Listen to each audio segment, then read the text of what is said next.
My dear students, இன்னைக்குள்ள வீடியோல 11th semester unit 6 gaseous state van der Waals equation பத்தி பார்க்கலாம். So the van der Waals equation அப்படிங்கிறது என்னன்னா JD van der Waals அப்படிங்கிறது ideal gas equation நம்ம முன்னாடி படிச்சிருக்கோம். அப்படிதானே ideal gas equation is equal to என்னது PV is equal to nRT அப்படின்னு படிச்சிருக்கோம். So இதுல P is equal to nRT by V அந்த மாதிரி போட்டுக்கலாம். அது PV is equal to nRT தான் ideal gas equation. So ideal gas அப்படிங்கிறது என்னது? அதாவது இதுக்கு நிறைய ரெண்டு ப்ராப்பர்ட்டி இருக்கு. என்னெல்லாம் பார்த்தோம்னா ஐடியல் கேஸ் எப்படி இருக்கணும்னா no intermolecular force of attraction. இப்போ ரெண்டு கேஸ் மாலிகூல்ஸ் எடுக்கிறோம் அப்படின்னா இந்த ரெண்டு கேஸ் மாலிகூல்ஸும் எந்த ஒரு ஃபோர்ஸ் ஆஃப் அட்ராக்ஷன் அதாவது மிக்ஸ் ஆகக்கூடாது. அதுக்குரிய பிளேஸ்ல இருக்கணும். அதாவது நைட்ரஜனா இருந்தா நைட்ரஜனாவே இருக்கணும். இப்போ ஆர்கான் எடுக்கிறோம் அப்படின்னா ஆர்கானாவே இருக்கணும். ஸோ இந்த மாதிரி ஒரு ஃபோர்ஸ் ஆஃப் அட்ராக்ஷன்ல இன்வால்வ் ஆகாத கேஸா இருந்துச்சுன்னா அந்த கேஸ் நம்ம என்ன சொல்லுவோம் ஐடியல் கேஸ் அப்படின்னு சொல்லுவோம். அதே மாதிரி இன்னொரு ப்ராப்பர்ட்டி என்ன பார்த்தோம் அப்படின்னா gas molecule have negligible volume. இதோட வால்யூம் இதோட டோட்டல் வால்யூம் நம்ம ஒரு வால்யூம் ஆஃப் கண்டெய்னர் நம்ம மெஷர் பண்றோம் அப்படின்னா அந்த உள்ள இருக்கக்கூடிய கேஸ் மாலிகுல்ஸோட வால்யூம் நெக்லிஜிபிளா இருக்கணும் அப்படின்னு சொல்றாங்க. ஸோ இந்த ரெண்டு ப்ராப்பர்ட்டி இருக்கக்கூடிய கேஸ் தான் நம்ம என்னன்னு சொல்லுவோம் ஐடியல் கேஸ் அப்படின்னு சொல்லக்கூடியது. சப்போஸ் இந்த கேரக்டர் இல்ல இப்போ கார்பன் மோனாக்சைடு எடுக்கிறோம் ஆக்சிஜன் எடுக்கிறோம் ரெண்டும் ஃபோர்ஸ் ஆஃப் அட்ராக்ஷன் ஆகும் அப்படிதானே. ஸோ இப்போ ஒரு மோல் ஆஃப் வாட்டர் எடுக்கிறோம் இன்னொரு மோல் ஆஃப் வாட்டர் சரி அது வாட்டர் மாலிகுல் லிக்விட். இந்த மாதிரி இப்போ நைட்ரஜன் எடுக்கிறோம் ஆக்சிஜன் எடுக்கிறோம். ஸோ அது ரெண்டும் கம்பைன் ஆகும்போது நைட்ரஜன் மோனாக்சைடு அப்படின்னா there is a force of attraction between the nitrogen and oxygen molecule அப்படின்னு சொல்லலாம்.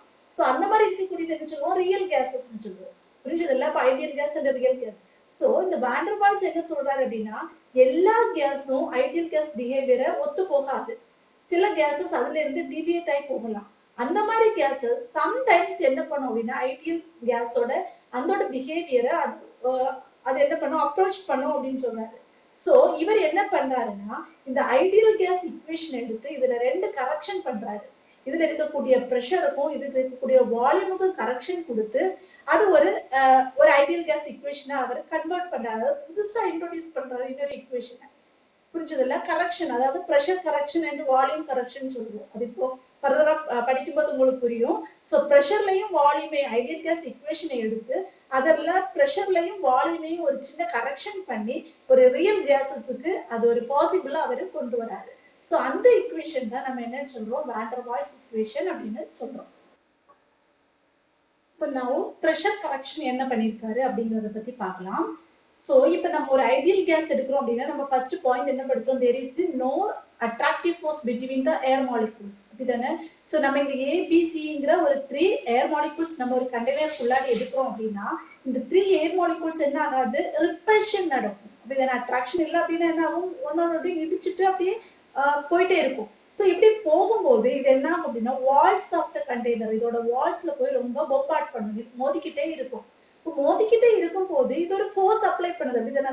அந்த ஒரு பர்டிகுலர் யூனிட் ஏரியால ஒரு ஸ்மாலஸ்ட் ஏரியா இல்ல இந்த ஏர் மாலிகூல்ஸ் எவ்வளவு ஃபோர்ஸா போய் பொம்பார்ட் ஆகுதோ அதுதான் நம்ம என்னன்னு சொல்றோம் ப்ரெஷர் அப்படின்னு சொல்றோம். புரிஞ்சுச்சுல்ல. அப்ப ப்ரெஷர் அப்படிங்கிறது என்னது pressure is directly proportional to the force. அதாவது எதுக்கு directly proportional இருக்குமா ஃபோர்ஸுக்கு directly proportional இருக்கும். இது என்னது ஏரியா அதாவது P is equal to F by A அப்படின்னு சொல்லுவோம். ஒரு பர்டிகுலர் யூனிட் ஆஃப் ஏரியால எவ்வளவு ஃபோர்ஸ் அங்க ஃபார்ம் ஆகுது இல்லைன்னா ப்ரொடியூஸ் பண்ணுது அதுதான் என்னன்னு சொல்லுவோம் pressure of the air molecules அப்படின்னு சொல்றது. ஸோ இது நம்ம ரியல் கேஸஸ்ல என்ன பார்த்தோம் there is no force of attraction between the molecules படிச்சோம் அப்படிதானே. சோ இதுல இருக்கக்கூடிய மாலிகூல்ஸ் நம்ம எடுக்கும் போது அந்த ஏர் மாலிகூல்ஸுக்கு உள்ளாடியே ஒரு ஃபோர்ஸ் ஆஃப் அட்ராக்ஷன் ரெண்டு என்ன செய்யும் ஒன்னோட ஒன்று கம்பைன் ஆகும். 3 மாலிகூல்ஸ் எடுக்கிறோம் அப்படின்னா 3 மாலிகூல்ஸ் அதுக்குள்ளாடி ஒன்னோட ஒன்று கம்பைன் ஆகும் போது இதுல இந்த வால்ஸ்ல இது என்ன ஆகாது பொம்பார்ட் ஆகாது மோதிக்கொள்ளாது அப்படித்தானே.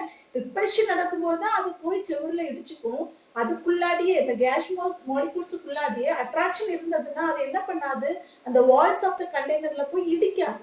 அது இப்படிதானே. சப்போஸ் அப்படி இடிச்சாலுமே என்ன சொல்றாங்க அப்படின்னா ஐடியல் கேஸோட ப்ரெஷரை விட ரியல் கேஸோட ப்ரெஷர் ரொம்ப லோவா இருக்கும் அப்படின்னு சொல்றாங்க. ஸோ இவர் என்ன பண்றாருன்னா இந்த ப்ரெஷருக்கு ஒரு கரெக்ஷன் கொடுக்குறாரு. சோ இந்த மாதிரி இது நம்ம எக்ஸ்பெக்ட் பண்ண பிரஷரை விட, அதாவது ஐடியல் கேஸுக்கு எவ்வளவு பிரஷர் இருக்கோ நம்ம எக்ஸ்பெக்ட் பண்ண பிரஷரை விட இந்த ரியல் கேஸோட பிரஷர் ரொம்ப குறைவா இருக்கிறதுனால இவர் நம்ம ஐடியல் கேஸ் இக்குவேஷன் எடுத்து, ஐடியல் கேஸ் இக்குவேஷன் என்னது, PV is equal to nRT. இந்த ஐடியல் கேஸ் இக்குவேஷனை எடுத்து இவர் இந்த பிரஷர் டேர்முக்கு ஒரு கரெக்ஷன் கொடுக்குறாரு. சோ இவர் என்ன சொல்றாரு அப்படின்னா, இந்த P, இதுல P இருக்குல்ல, இந்த P எடுத்துக்கிட்டோம் அப்படின்னா P ஐடியல் கேஸ் இது எதுக்கு ஈக்குவலா இருக்கும்னா டோட்டல் பிரஷர் பிளஸ் P1. இந்த P1ங்கிறதா என்னது, இந்த ரியல் கேஸஸ்க்கு இடையில ஃபார்ம் ஆகும் உள்ள ஒரு பிரஷர், இந்த ரியல் கேஸ் ஃபார்ம் பண்ணக்கூடிய பிரஷர். இந்த பிரஷர் தான் நம்ம என்ன சொல்றோம், P1 அப்படின்னு சொல்றோம். நெக்ஸ்ட் என்ன சொல்றாருன்னா, இந்த P1ங்கிறது is directly proportional to rho square அப்படின்னு சொல்றாரு. P1ங்கிறது எதுக்கு டைரக்ட்லி ப்ரொபோர்ஷனலா இருக்கும், ரோ ஸ்கொயருக்கு டைரக்ட்லி ப்ரொபோர்ஷனலா இருக்கும் அப்படின்னு சொல்றாரு. சோ இந்த ரோ ஸ்கொயர் அப்படிங்கிறது என்னது, ரோனாலே நமக்கு தெரியும் டென்சிட்டி, இதுதானே. இப்போ ரோ ஸ்கொயர்ங்கிறது இங்க டென்சிட்டி.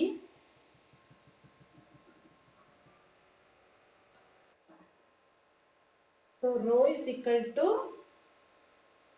density. இந்த டென்சிட்டிங்கிறது என்னது, rho is equal to, நிறைய இதுல படிச்சிருப்பீங்க, டென்சிட்டிங்கிறது மாஸ் பை வால்யூம் அப்படின்னு சொல்லுவோம். மாஸ்ங்கிறது என்னது, number of moles. So number of moles divided by V. So density கிடைச்சிச்சு. டென்சிட்டி வேல்யூ நம்ம இதுல கொடுத்துட்டோம் அப்படின்னா என்ன ஆகும், P1 directly proportional to டென்சிட்டிங்கிறது என்னது, n ஸ்கொயர் இருக்கு அப்படிதானே, அப்ப ரெண்டுக்குமே ஸ்கொயர் போட்டுக்கலாம், n square by b square. புரியுதா, P dash directly proportional to n square by b square. Next என்ன பண்றோம், இந்த ப்ரொபோர்ஷனாலிட்டி கான்ஸ்டன்ட் மாற்றுறதுக்காக நம்ம ஒரு டேர்ம், அதாவது இது P, இது P dash கிடையாது, P dash நம்ம சாரி இதுல சப்ஸ்டிட்யூட் பண்ணிருக்கோம் அப்படிதானே, அப்ப P dash directly proportional to n square by b square. Next என்ன பண்ணிக்கலாம், இந்த ப்ரொபோர்ஷனாலிட்டி கான்ஸ்டன்ட் மாற்றுறதுக்காக P dash is equal to ஒரு ப்ரொபோர்ஷனாலிட்டி கான்ஸ்டன்ட்க்கு a ஒரு கான்ஸ்டன்ட்டை இன்ட்ரோடியூஸ் பண்ணிருக்காங்க. So a into n square by b square. இப்போ இது ஈக்குவேஷன் நம்பர் 2 னு வச்சுக்கலாம். இங்க ஒரு ஈக்குவேஷன் எழுதணும்ல, இது ஈக்குவேஷன் நம்பர் 1 னு வச்சுக்கலாம்.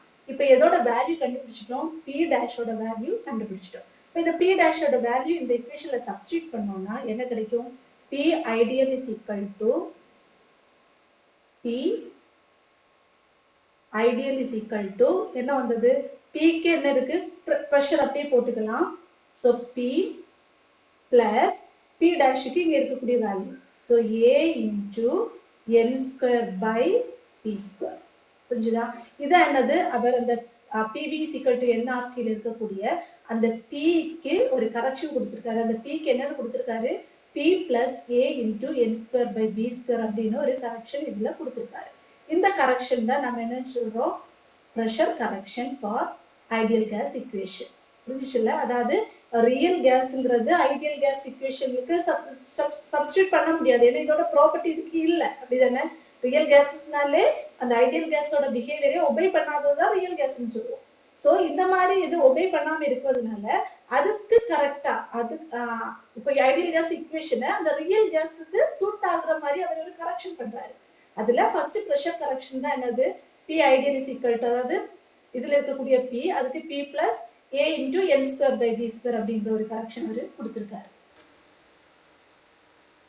நெக்ஸ்ட் வால்யூம் கரெக்ஷன் பார்க்கலாம். ஐடியல் கேஸ் இக்குவேஷன்ல வால்யூம்ல அவர் என்ன கரெக்ஷன் கொடுத்திருக்காருன்னு பார்த்தோம்னா, இப்போ நம்ம வால்யூம் கரெக்ஷன் செகண்ட் டேர்ம் எடுக்கிறோம் அப்படிதானே. ஃபர்ஸ்ட் நம்ம ஃபோர்ஸ் ஆஃப் அட்ராக்ஷன்ல ஃபர்ஸ்ட் பிரஷர் கரெக்ஷன் முடிஞ்சாச்சு.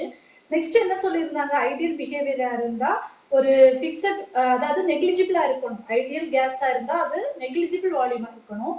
சோ அது என்னது, இப்போ ஒரு வால்யூம் ஆஃப் கண்டெய்னர் எடுக்கிறோம் அப்படின்னா அந்த வால்யூமுக்கு இந்த இருக்கக்கூடிய கேஸ்னால எந்த வால்யூம் அதுல சேஞ்ச் ஆகக்கூடாது, இது ஒரு நெக்லிஜிபிள் ஜீரோவா இருக்கலாம் அப்படின்னு சொல்றாங்க. அது ஒரு ஸ்மாலஸ்ட் பார்ட்டிகிள் மாதிரி இருக்கணும் அப்படிங்கிறாங்க. சோ அந்த பிஹேவியர் இருந்தாதான் நம்ம என்ன சொல்லுவோம், ஐடியல் கேஸ் அப்படின்னு சொல்லுவோம். சோ இங்க ரியல் கேஸஸ்க்கு என்ன வருது, இதுக்கு ஒரு பர்டிகுலர் வால்யூம் ஆக்குபை பண்ணும். இதுல இருக்கக்கூடிய அந்த கேஸ் மாலிகூல்ஸ் என்ன ஆகும்னா ஒரு பிக்கா இருக்கு அப்படிதானே. சோ இதுக்குன்னு ஒரு பர்டிகுலர் வால்யூம் அதை ஆக்குபை பண்றதுனால நம்ம அந்த கேஸ் என்ன சொல்லுவோம், ரியல் கேஸ் அப்படின்னு சொல்லுவோம். சோ இதுல இந்த PV is equal to nRT, nRT-ல நம்ம இப்ப என்ன கரெக்ஷன் பண்ணியிருக்காரு, வால்யூம்ல கரெக்ஷன் பண்ணியிருக்காரு. சோ இந்த வால்யூம் நம்ம எப்படி எடுத்துக்கலாம்னா V ideal, நம்ம பிரஷர் எடுத்துக்கிட்டோம்ல அதே மாதிரி தான். V ideal is equal to total volume minus P dash. இந்த V dashங்கிறது என்னது?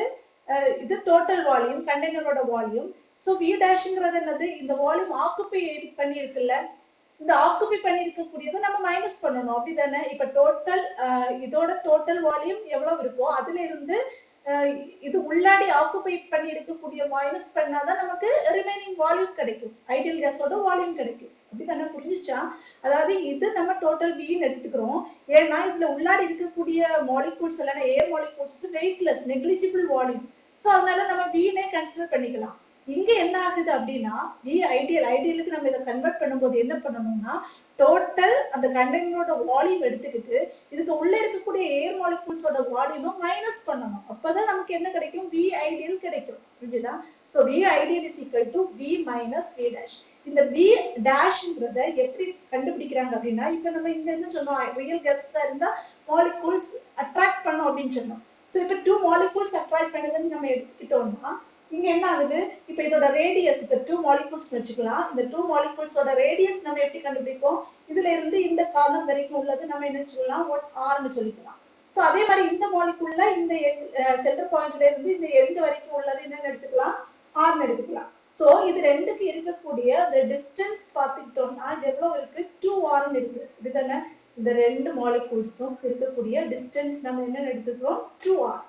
So நமக்கு வால்யூம் ஃபார்முலா தெரியும். What is the volume formula? Volume V is equal to 4 pi 3 pi r cube ன்னு எடுத்துக்கிறோம். இந்த rங்கிறது என்னது? இதோட ரெண்டோட டிஸ்டன்ஸ் எடுத்துக்கலாம். radius of two spheres. இப்ப radius of two spheres என்னன்னு கன்சிடர் பண்ணிருக்கோம்? 2r ன்னு எடுத்திருக்கோம். அப்படிதானே? சோ இதுல சப்ஸ்டிட்யூட் பண்ணோம்னா V is equal to 4 by 3 pi r 2r, sorry, 2r cube இருக்குல்ல, இந்த r cube இருக்கு. r ஓட வேல்யூ தான் நம்ம என்ன கன்சிடர் பண்ணிருக்கோம்? 2r ன்னு சொல்லிருக்கோம். சோ r ஓட பிளேஸ்ல நம்ம என்ன பண்ணலாம்? 2r போட்டுக்கலாம். இங்க ஒரு cube இருக்கு. சோ cube போட்டோம் அப்படின்னா இந்த 2 cube ன்னு வரும். இதன cube r cube. So v is equal to 4 by 3 pi 8 r cube. இப்போ இந்த 8 மட்டும் தனியா அப்படியே வெளியே வச்சுக்கோங்க. அப்ப என்ன கிடைக்கும்? v is equal to 8 into 4 by 3 pi r cube இந்த மாதிரி போட்டுக்கலாம்.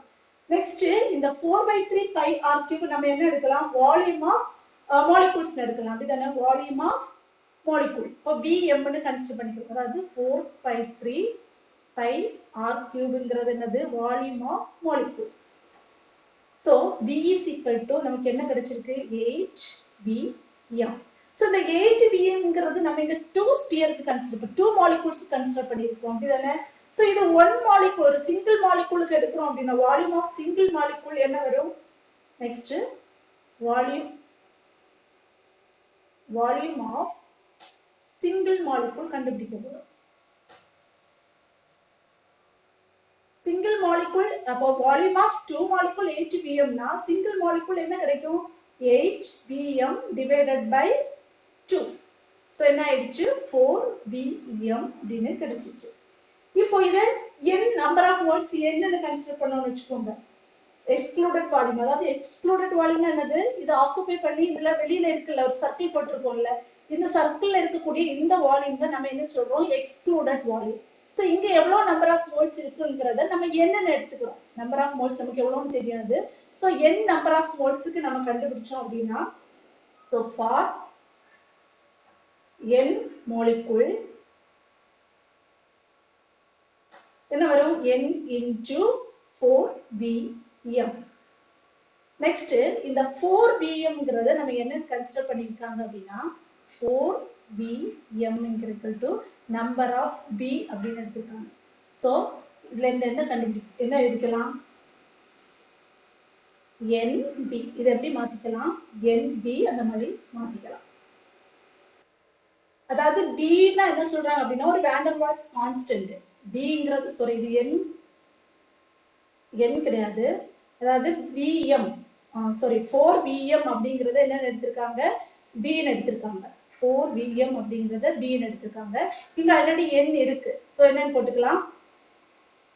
NB. இந்த Bங்கிறது வான் டெர் வால்ஸ் கான்ஸ்டன்ட். அது எதுக்கு ஈக்குவலா இருக்கும் அப்படின்னா 4Vm க்கு இது ஈக்குவலா இருக்கும். ஸோ அதனால தான் 4vmக்கு b சப்ஸ்டியூட் பண்ணியிருக்காங்க. ஸோ நம்ம v டேஷ் கண்டுபிடிச்சிட்டோம். v dash is equal to nb. இதை ஈக்குவேஷன் நம்பர் 2ன்னு வச்சுக்கிறோம். இங்க நம்ம ஒரு v ஐடியல் எழுதி இருந்தோம் அப்படிதானே? So v ideal is equal to என்னன்னு எழுதியிருக்கோம்? v ideal is equal to v minus v dash. இப்போ v டேஷ் கண்டுபிடிச்சிட்டோம். ஸோ இது ஈக்குவேஷன் நம்பர் 1ன்னு வச்சுக்கோம். ஸோ வச்சுக்கிட்டீங்கன்னா இந்த v ஐடியல்ல இப்போ நம்ம இந்த v டேஷ் சப்ஸ்டியூட் பண்ண போறோம். ஸோ என்ன கிடைச்சது? v ideal is equal to v minus v dash. அப்படிதானே? இப்போ v dash என்னது? nb. So v minus nb. இதுதான் என்னது? Volume correction. புரிஞ்சுதா? இந்த முன்னாடி கிடைச்சது பிரஷர் கரெக்ஷன், இது என்னது? Volume correction. v ideal equal to v minus nb. So now ரெண்டு கரெக்ஷன் பார்த்திருக்கோம். பிரஷர் கரெக்ஷன்ல என்ன கொடுத்திருந்தாரு? p ideal is equal to p plus an square b p square நமக்கு முன்னாடி கிடைச்சது. இப்போ வால்யூம் கரெக்ஷன்ல என்ன கிடைச்சது? v ideal is equal to v minus nb. புரிஞ்சுச்சா? இப்போ நெக்ஸ்ட் என்ன பண்ண போறோம்னா இத அது சப்ஸ்டிட்யூட் பண்றாரு. pv is equal to nRT. அப்படிதானே? இது பிரஷர் வால்யூம் இங்க நம்ம ideal gas real gases behave பண்ணாததுனால அந்த ரியல் கேஸஸ் பிஹேவ் பண்றதுக்காக பிரஷரை வால்யூமும் கரெக்ஷன் பண்ணி கொடுத்துருக்க கூடியது. ஸோ அதனால இந்த கரெக்ஷன் பண்ணின ஃபேக்டரை அவர் எதுல இன்ட்ரோடியூஸ் பண்றாரு? இந்த ஐடியல் கேஸோட ஈக்குவேஷன்ல இன்ட்ரோடியூஸ் பண்றாரு. ஸோ பிரஷருக்கு பதிலாக என்ன கரெக்ஷன் கொடுத்துருக்காரு? p plus a base. So இது சப்ஸ்டியூட் பண்ணலாம். பிரஷருக்கு பதிலாக என்ன போடலாம்? p plus a n square by b square. Pressure term முடிஞ்சிருச்சு. நெக்ஸ்ட் வால்யூம் என்ன சொல்லியிருக்காரு? v minus nb. So volume term முடிஞ்சிருச்சு. இது எல்லாமே அதுல இருக்கிற மாதிரி தான். n இன்டு பக்கத்துல எழுதிக்கலாம். n into RT. nRT. nRT. So இந்த ஈக்குவேஷன் தான் நம்ம என்ன சொல்றோம்னா வான் டெர் வால்ஸ் ஈக்குவேஷன். ப்ரெஷர்லையும் வால்யூம்லையும் கரெக்ஷன் பண்ணி அதான் அந்த ஐடியல் கேஸ் ஈக்குவேஷன்ல அதை இன்ட்ரோடியூஸ் பண்ணி ஒரு புதிய ஈக்குவேஷன் கொடுத்துருக்காரு. அந்த ஈக்குவேஷன் தான் நம்ம என்னன்னு சொல்றோம்? வான் டெர் வால்ஸ் ஈக்குவேஷன் அப்படின்னு சொல்றோம். இது ரொம்ப இம்பார்ட்டண்டான ஒரு கொஸ்டின். கொஞ்சம் கான்செப்ட் அண்டர்ஸ்டாண்ட் பண்ணீங்கன்னா ஈஸியா நம்ம போட்டுடலாம். ஸோ கொஞ்சம் கன்ஃபியூஸ் ஆகுற மாதிரி இருக்கும். ஒரு வாட்டி கூட ரிப்பீட் பண்ணி அந்த கொஸ்டினை பாருங்க, அப்போ உங்களுக்கு ஈஸியா புரியும். So I hope you all understand this very well. Thank you.